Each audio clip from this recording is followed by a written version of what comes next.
The Suffolk market town of Bury St Edmunds provided the backdrop for the penultimate day of the Tour of Britain. This seventh stage was the longest of the race.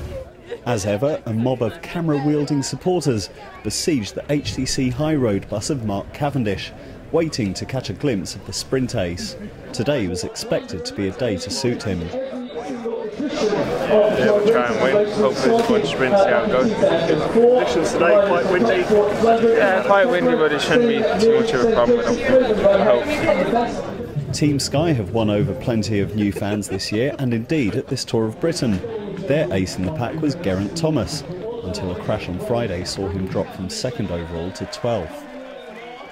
The highest placed home rider going into the stage was Garmin Cervelo's Daniel Lloyd at 3rd overall and 29 seconds from the leader. I'm just going to be careful in the first few Ks whilst the attacks are going, but I think normally it'll be a race that's controlled by sprinters teams and a little bit by Rabobank, so I'm pretty sure it's going to end up in a sprint, but it looks like quite a tough finish, so I'm going to make sure, stick near the front towards the end and don't lose any time. This man remained the rider to beat though. Dutchman Lars Boom has held the IG Markets gold jersey since stage 3. His Rabobank team poised to ensure their man takes the top step of the podium in the finale in London.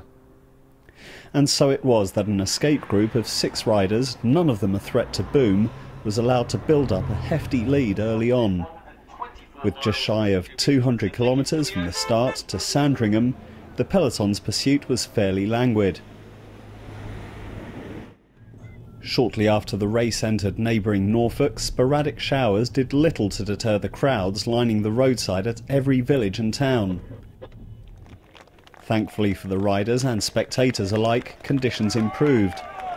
Nearing the finish, a game of cat and mouse ensued, the breakaways lead of over 7 minutes dwindling rapidly. But the sprint teams misjudged this particular chase, and the 6 stayed away, Lithuanian Gediminas Bagdonas taking a well-earned trip to the podium. Cavendish had to make do with sprinting for 7th, moving to within 3 points of Boom in the points competition, but the Dutchman's focused firmly on gold. For me it was alright that the break stayed away. Cavendish wanted maybe a sprint, it's normal I think. For us it was okay like this. 28 seconds separate Boom from his nearest rival. Sunday's race of truth against the clock should seal it for him.